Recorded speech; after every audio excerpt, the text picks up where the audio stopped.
Parfümeriya mağazasında ətirlərə baxan bir xanım bir kişinin diqqətini cəlb edir və yaxınlaşıb ona deyir: "Hər qoxu bir xatirədir. Siz hansını axtarırsınız?" Qadın soyuqqanlılıqla cavab verir: "Sadəcə yeni ətir istəyirəm." Kişi deyir: "Bəlkə də köhnəsini unutmaq üçün istəyirsiniz." Qadın bir qədər susaraq cavab verir: "Siz məni heç tanımırsınız." Kişi deyir: "Qoxu insanın ruhunda gizlənən bir yaddaşdır.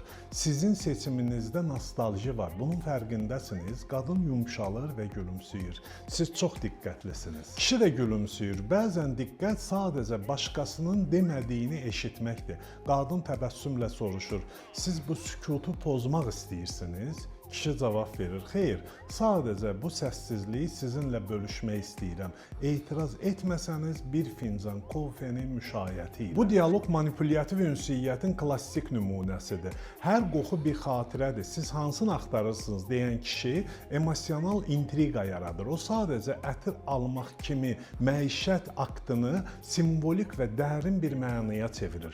Burada onun məqsədi qadının düşüncə səviyyəsini dəyişmək və diqqəti yönəltməkdir. Bu tip manipulyasiyanın psixoloji effekti qadında "məni adi qadın olaraq görmür" hissini yaratmaqdır. Qadın isə sadəcə yeni ətir istəyirəm deyərək müqavimət göstərir və sosial sərhəddi qorumağa cəhd edir. O emosional məsafə saxlayır. Bəlkə də köhnəsini unutmaq üçün istəyirsiniz. Bu psixoloji sual təxmin və spekulyasiya ilə doludur və kişi qadının emosional həyatına toxunur. Eyni zamanda o qadında "məni necə anladı" effektini yaradır. Bu manipulyasiya empatik proyeksiya formasındadır. Yəni qarşındakı insana öz daxili ehtimalını yükləyərək onun müdafiə reaksiyasına və ya açılmağa məcbur edir. Bu sualın qarşısında qadının bir qədər susması onda daxili resonans yaratdığını göstərir. Ancaq "siz məni heç tanımırsınız" deyərək o hələ də müdafiəyə davam edir. Qoxu insanın ruhunda gizlənən yaddaşdır. Sizin seçiminizdə nostalji var. Bunun fərqindəsiniz sözləri ilə kişi qadının hisslərini dəyərləndirir və empatiya yaradır. Bu eyni zamanda "sizi anlayıram" deməkdir. Nəticədə qadın "siz çox diqqətçilsiniz" deməklə müdafiə rejimindən qəbul rejiminə keçdiyini büruzə verir.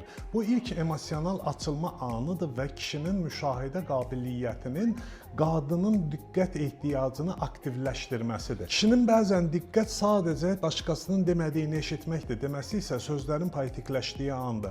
O artıq emosional liderlik qazanır və qadın onu sadəcə danışan kimi deyil, hiss edən biri kimi qəbul edir. Qadının "siz bu sükutu pozmaq istəyirsiniz" deyərək reaksiya verməsi onun oyuna daxil olduğunu və söhbətin flört tonuna keçdiyini göstərir. Son olaraq kişi "xeyr, sadəcə bu səssizliyi sizinlə bölüşmək istəyirəm" sözləri ilə qadına bəli demək üçün daxili əsas verir. Çünki bu sadəcə paylaşmaqdır. Burada manipulyasiya tamamlanır və qarşılıqlı istək təbii görünür. Bəziləri danışır, bəziləri dinləyir, bəziləri isə hiss etməyi bacaranlar. Bu dialoqda güc səsdə deyil, ünsiyyəti idarə etməkdədir. Məhz bu məqamda emosional liderlik yaranır.